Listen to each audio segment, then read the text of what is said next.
Hi, welcome to Physics 102. This is your instructor, Julia Nicholas. In this short video, we're going to go over everything you need to know to get started with the course, including how to contact your instructor, which is me, Julia Nicholas.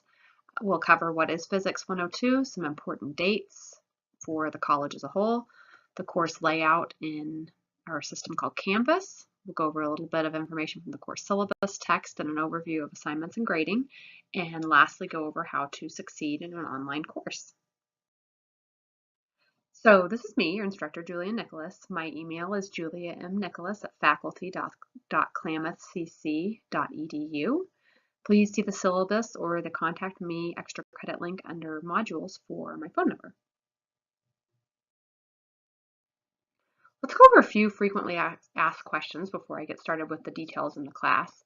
These come up a lot from different people, and one of them, people are wondering if this course is part of a series and if they needed to have taken Physics 101 first. And yes, it is part of a series, and there was a Physics 101, but you do not need to have taken Physics 101 in order to be successful in Physics 102. We'll cover everything that you need to know to be successful in this course. Secondly, what is Physics 102? It's a conceptual course, and a lot of people are wondering if they need to have a lot of math or science background to be successful in the course. And with a conceptual course, what that means is that we focus on the ideas behind each topic rather than on extensive mathematics. The formulas that we do use are pretty simple, so you need some basic math, but not a lot of in-depth math to be successful. And in Physics 102, we'll cover the middle chapters of the textbook. Physics 101 covered the first third or so of the textbook. This course will cover the middle portion of the textbook, and Physics 103 will cover the end portion of the textbook. And another question that I get asked really frequently is I'm not good at, or I don't like math or science. Will I do okay in the course? And many of my students have enjoyed the course and the topics that we cover in the course, even if they didn't like math or science or didn't think they did to begin with. The main thing is that you'll keep up on the homework and the reading to be successful, but you don't have to be a math genius in order to succeed. If you are a math genius, you are more than welcome to take the class. And I think that the purpose of this course is to get a really solid understanding of the foundational topics of physics, and that can be very beneficial down the road. I think physics would have been a lot easier for me in college if I had started with a course like this rather than a really math-intensive physics course. So either way, I think it's an interesting and beneficial course. Lastly, like the Big Bang Theory quote, the physics is theoretical, in this case conceptual, but the fun is real. And I think this physics series does have some really interesting topics, and I hope that you enjoy the course. Next, let's look at Canvas, and Canvas is the name of the site where all of your course information is located. If you log into Canvas, it will most likely take you to this screen here, which is called your dashboard. And this is where you'll go to find and submit all of your assignments and tests, as well as view all of your grades and course email. You'll probably see this screen when you log in. Again, this is called your dashboard. But there are also links to this you can click. Essentially is going to have what's in your dashboard, a list of your courses that you're taking. It also has a calendar link, which is great. It has assignments for all your online courses, and then an inbox where you can go to submit emails to your instructor or anyone in the course. So we'll go over those, each of those now. Before I move on, one more thing actually. If you see this icon here, this is the announcements icon, and if you see a number here, that means there are announcements that you have not checked yet. So if you see a number next to that announcement, little microphone there, then please make sure you read those. That means there's something that I'm wanting to share with you regarding the course, and those are important to check out if they pop up there. Here is the academic calendar for KCC, and I'd just like to go over a couple of important dates for winter term. So this is a good calendar to look at if you're wondering about terms for registration, drop dates, withdrawal dates. A couple that I think are most relevant to winter term here, which is this column here, is the last day to drop a class for a full refund, and the last day to add a class is January 11th, which is a Friday. And the last day to withdraw with a W in the class is Friday, March 1st.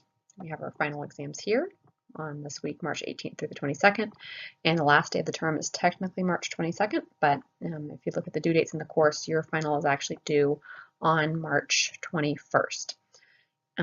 So those are the main dates for this course to keep in mind, and don't forget when you, in February, Monday 11th, you can start registration for spring term. So that's another important date to keep in mind coming up here in just about another month. So when you click on a course, so let's say that you've clicked on the physics course, you will see a list of different links here on the left. One of the main links that you'll go to in the course is this modules link, which has a weekly breakdown of all of your assignments. There's also a link in here to your announcements for the course. You can look at the KCC syllabus or the course syllabus, check out your grades, a list of assignments, and some other general useful features that you can find online here in these links. First off, this is what the modules link looks like. If you click on modules on the left, the first thing that you'll see is a Start Here section. And one of the very first things that you'll want to do is make sure you've looked at the KCC institutional syllabus and the course syllabus, and then take this syllabus quiz. That's what establishes your attendance for the course. It's not worth a whole lot of points, but at the end of the first week, you will get dropped if you have not submitted this quiz for the course. It's what's letting the college know that you are taking the course and that you are actually have logged in and have done some work so that you're present in that course. So please make sure that very first thing you do for this and for any of your courses is to get that syllabus quiz submitted. After that, you'll see breakdown week by week of everything you need to do for the quarter.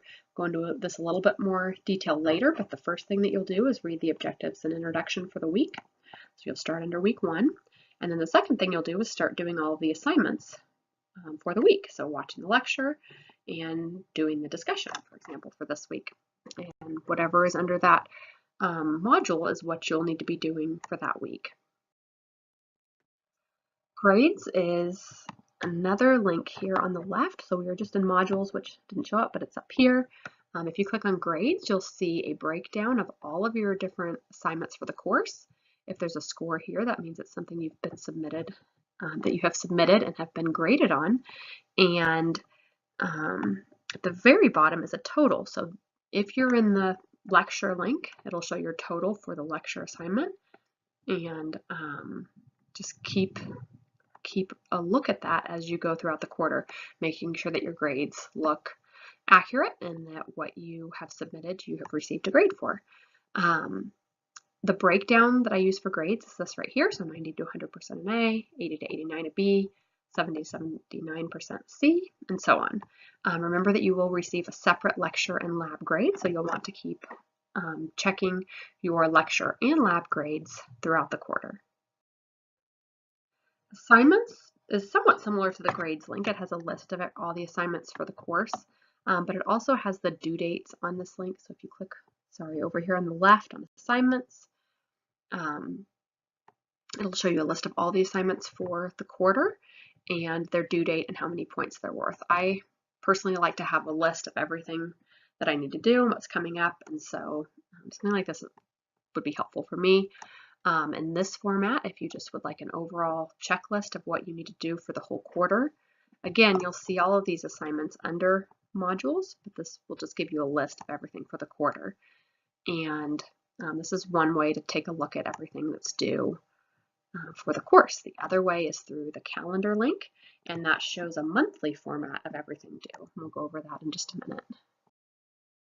So here's the calendar, and if you click, this is on the very left on the red links, if you click the calendar button here, it takes you out of the course and takes you to a calendar where you can view assignments for any of your online courses.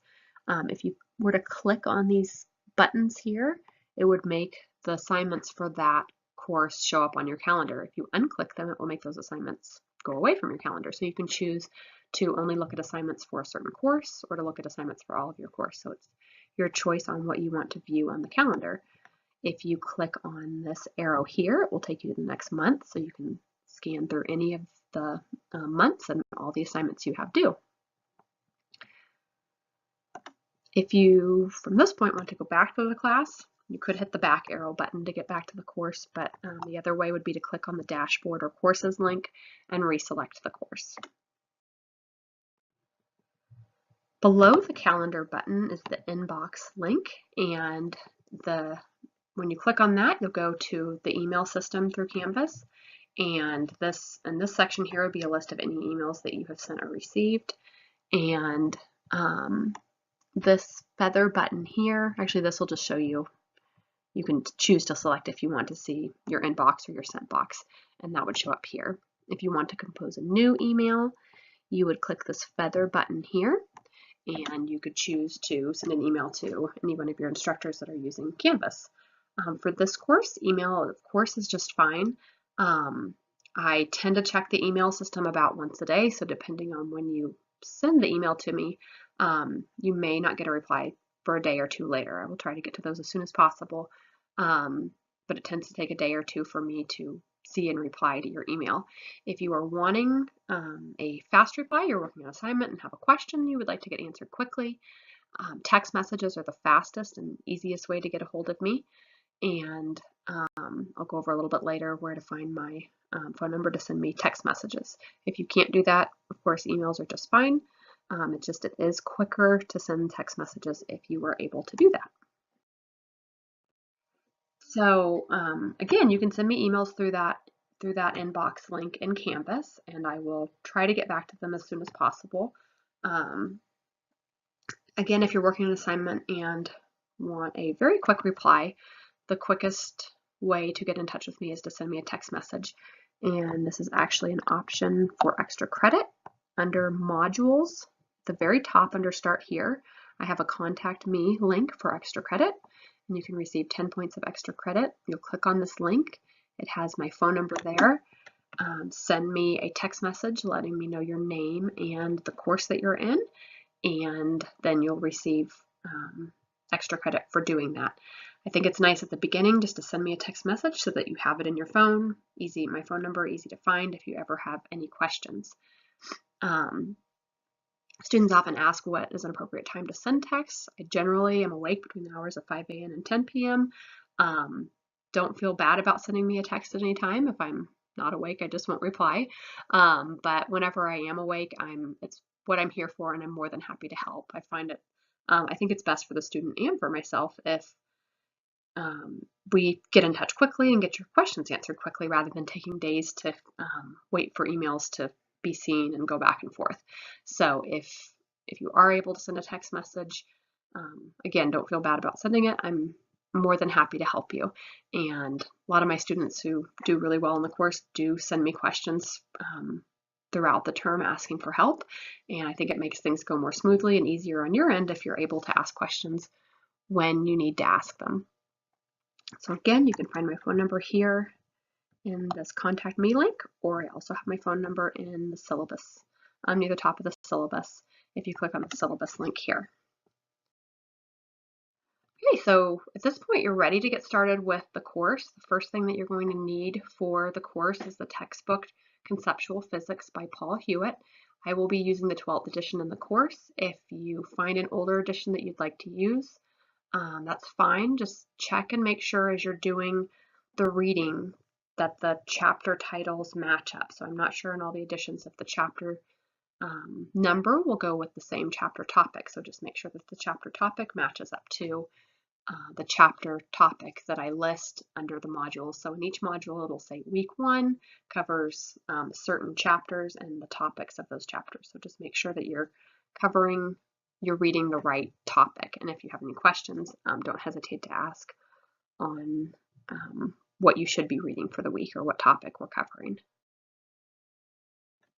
To get started, when you are ready to get started with the course, you'll click on the modules link on the left and then scroll down to week 1. So for example, in week 1, we'll be covering chapters 1 and 11, which is an intro to physics and the atomic nature of matter. And the first thing to do is to review the objectives and introduction. Here I'll share any helpful information for the week and go over what you'll be doing for the week.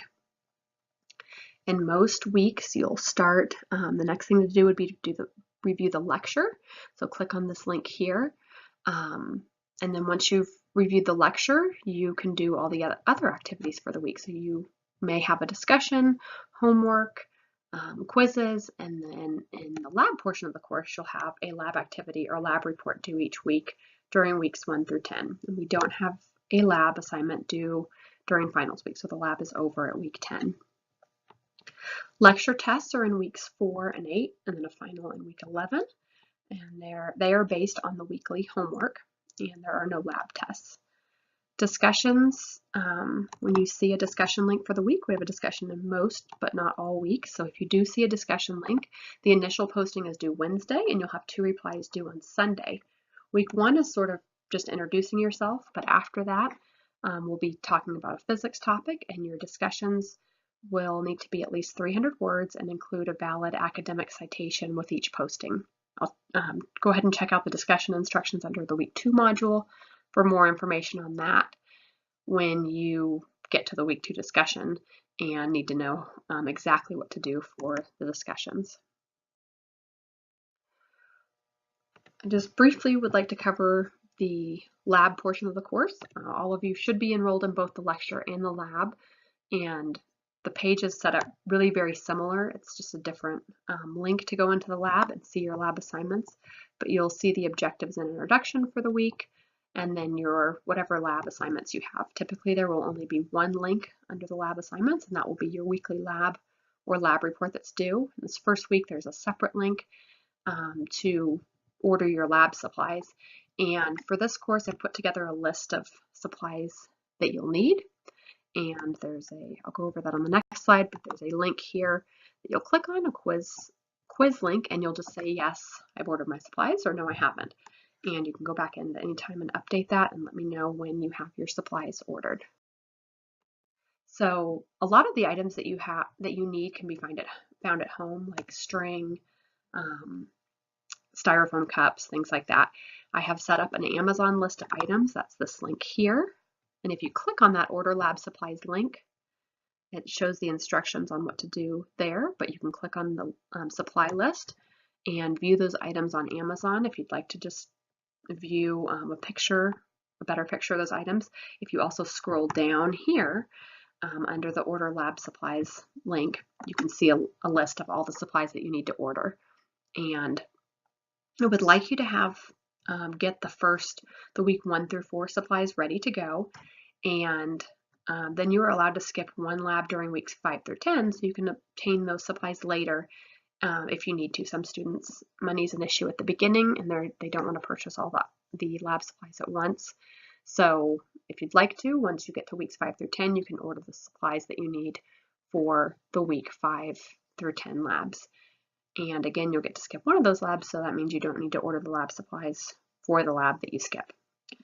But again, once you have ordered the lab supplies that you need, you'll click on this Order Lab Supplies quiz and just submit that, yes, I've ordered my lab supplies. And if you haven't ordered your lab supplies by the end of week 1, you can say, I haven't ordered them yet. That just lets me know who's got their lab supplies ready to go and who doesn't. But it is worth points to get your lab supplies. So when you do get them, you can go back to that link, retake this quote-unquote quiz. It's not really a quiz, but we're just giving you points for getting your assignments ordered, but you can retake this and let me know you have your assignments, and then you'll get your points let me know you have your supplies, and then you'll get your points for having your supplies. Okay, your lab grade, you will receive a separate grade from the lecture. So again, please make sure you're checking your grades in each the lab and lecture section often. I'd really like to be perfect and have your grades always perfect, but errors do happen. So if you see anything that doesn't look right, one of your assignments doesn't get graded or grade gets entered that doesn't look right, don't panic. Let me know as soon as possible, and we will work to get your grade fixed and make sure it's correct. So last up here are my tips for how to succeed in an online course.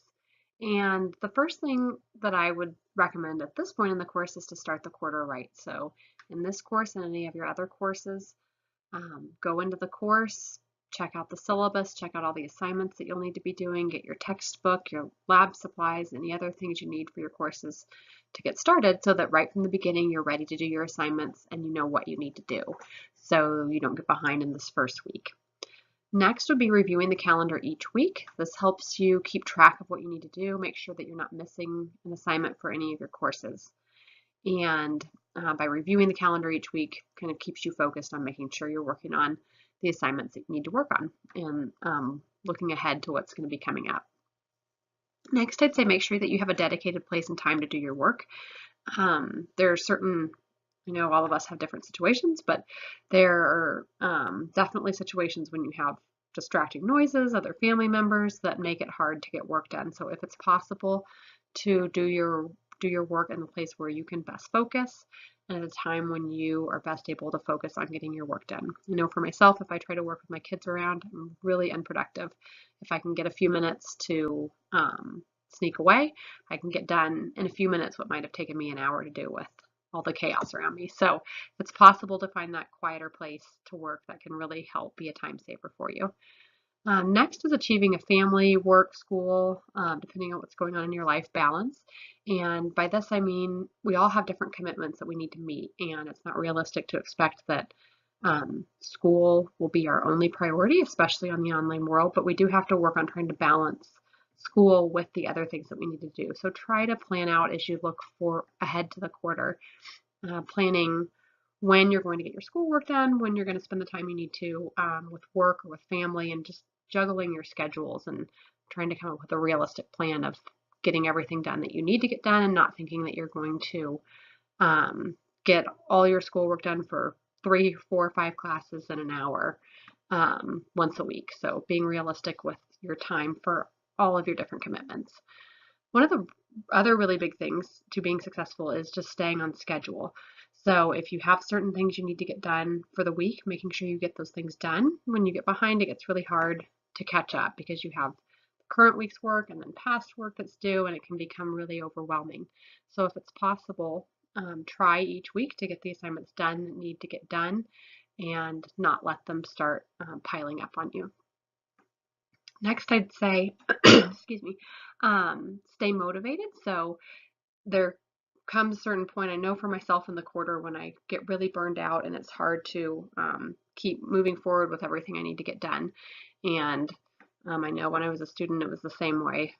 Different people, I think, find that at different times that they can really push through and get things done, and other times in the quarter are really hard to stay focused. So whenever that happens, that you're feeling like it's hard to keep up on what you need to get done, remind yourself it's only a certain number of weeks. Try to make a plan of what you're going to get done each week to finish off the course, and try to keep up that motivation. Know that it won't be forever, and you will be done with course and with school before you know it. So just keeping up that motivation throughout the quarter. Next, I'd say participate. So if you get engaged in the class, you participate in discussions, ask questions, get help when you need to. It really all does make the course easier. Talking with other students about questions, about difficulties, and as I mentioned, getting help when you need help just makes the course much easier than trying to struggle through it by yourself if you're struggling on something.